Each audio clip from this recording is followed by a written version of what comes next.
Señor Saldaña, ¿cómo está? Muy buenos días. Muy buenos días, señor Rodolfo. Es un placer saludarlo y agradezco esta tribuna que nos permite dirigirnos a más de 25,000 trabajadores del Perú con una federación de 40 años de vida institucional en defensa irrestricta a los derechos laborales. Muy bien, vamos al tema concreto. El Poder Judicial ha esgrimido razones para imponer la geolocalización o los geolocalizadores y los trabajadores se oponen a esta medida. Explíquenos cuáles son las razones del Poder Judicial y por qué ustedes se están oponiendo. Importante y sabia su pregunta, por cuanto la presidenta del Poder Judicial, a quien nosotros expresamos el mayor respeto a su investidura, lamentablemente no ha expuesto, no ha fundamentado las razones por qué se debe implementar la geolocalización para los 25,000 trabajadores del Perú, con la tingencia que se está refiriendo única y exclusivamente a los trabajadores, auxiliares, asistentes, secretarios, asistentes de juez, y no magistrados. Eso en principio. Es lamentable que de manera muy ligera exprese la presidenta y no fundamente esas razones. Pero es lamentable decirlo y desde ya nosotros pedimos públicamente que la doctora se pueda corregir de esas declaraciones por lo siguiente. Nosotros sí, como defensores de los trabajadores, fundamentamos por qué debe corregirse la presidenta. Porque el tema de geolocalización o esa implementación tecnológica solamente se utiliza para aquellos que integran los crímenes organizados, para luchar contra la delincuencia común. Y ese tipo de la geolocalización tiene un sustento jurídico en el decreto legislativo 1182 del 26 de julio del 2015, que le faculta al Ministerio Público y a la Policía Nacional. ¿Con qué objetivo? Luchar de manera directa con la delincuencia. Con ello quiero decir que el trabajador judicial hoy en día no es un delincuente. No vamos a permitir un arresto domiciliario, no vamos a permitir que se implante un régimen esclavista en el Poder Judicial. Ahora, nosotros sí deslindamos con el tema de corrupción, señor periodista. ¿Por qué? Porque esta federación fue la federación que denunció cuando el señor Inostroza, miembro de los Cuellos Blancos, pretendió cobrar más de 1 millón de soles por homologación de remuneraciones. Entonces sí tenemos autoridad moral para poder emplazar a la presidenta y pedirle su rectificación. Más bien le sugerimos muy respetuosamente que resuelva las reconsideraciones implantadas por esta federación y sus bases afiliadas, como es Lima.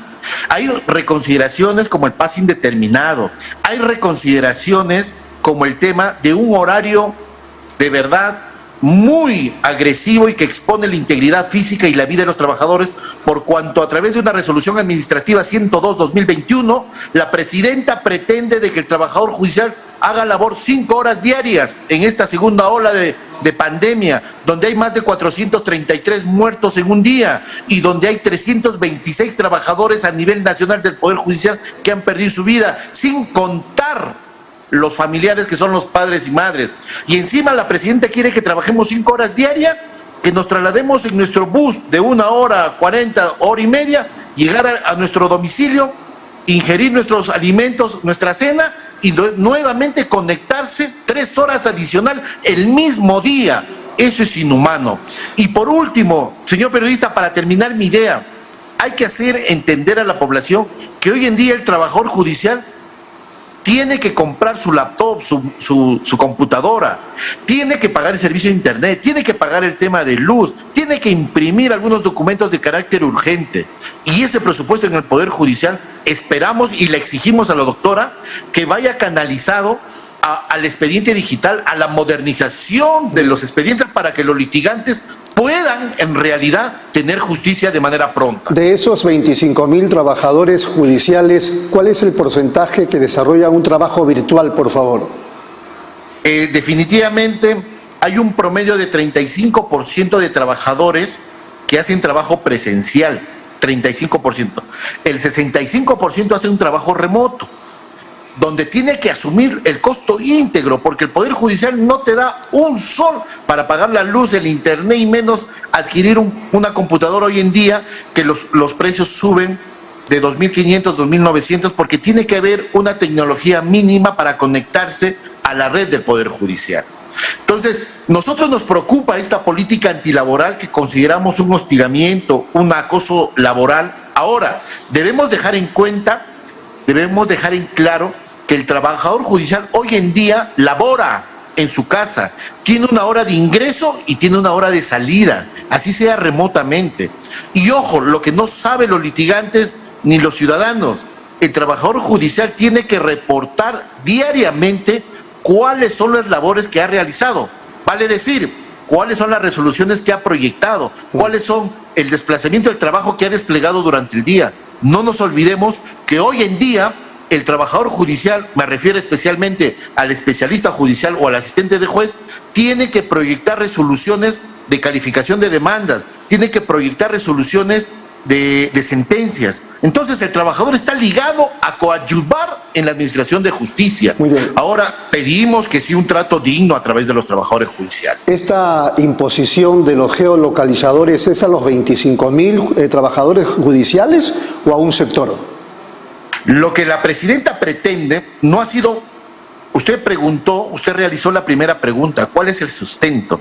Y yo le decía, es lamentable que desligue una posición sin motivarla. Claro, no ha argumentado nada, no ha argumentado nada. Es más, no ha dicho, solamente se especificó para los trabajadores, los magistrados no.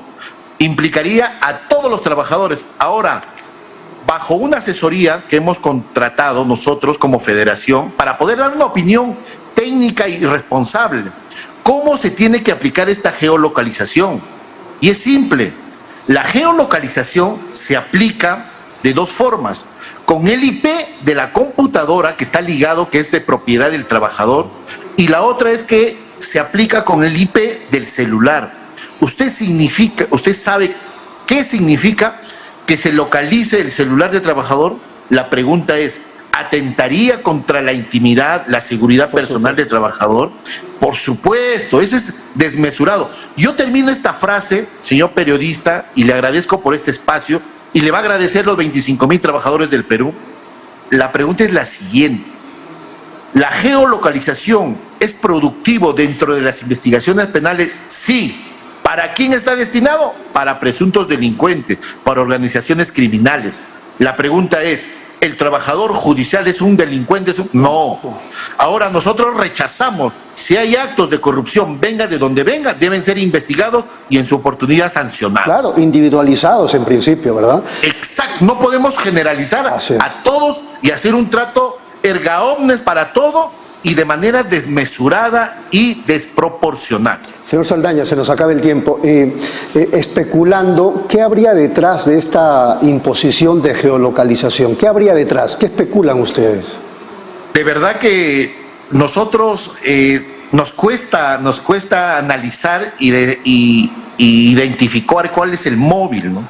Hay mucho trabajo por hacer en favor de los justiciables, hay mucho por hacer en favor de los abogados litigantes. Debemos cambiar esta careta de imagen del Poder Judicial. ¿Y sabe cómo lo vamos a cambiar? Por eso yo le emplazo a la presidenta del Poder Judicial, Elvia Barrios. No se dedique a distraer el tiempo. El trabajador judicial, el litigante y sobre todo los abogados litigantes necesitan la modernización del Poder Judicial. No es posible que procesos de alimentos duren 3 años, 4 años. Los casos de despido, de pago de beneficios laborales. Es por ello que nosotros muy respetuosamente le emplazamos a la presidenta del Poder Judicial y le manifestamos, preocúpese por la modernización, de tener una mesa de partes virtual que tenga de última tecnología, que exista órganos jurisdiccionales especiales para el caso de alimentos, para el tema laboral, donde el trabajador y el justiciable tiene sede de justicia. Apuntemos a ello, a agilizar los procesos laborales. Yo creo que teniendo una tecnología de punta, todos vamos a ganar en esto, en especial los trabajadores. Que se preocupe por los trabajadores CAS o ex-CAS, que no tienen... Se cortó. Señor Saldaña, lo vemos pero no lo escuchamos. Ya justo cuando estábamos concluyendo. Señor Saldaña, muy bien. Lo estamos viendo, lamentablemente no lo estamos escuchando. Le agradecemos al señor Gino Saldaña Calderón, secretario general de la Federación de Trabajadores del Poder Judicial, su presencia aquí en Pulso Informativo.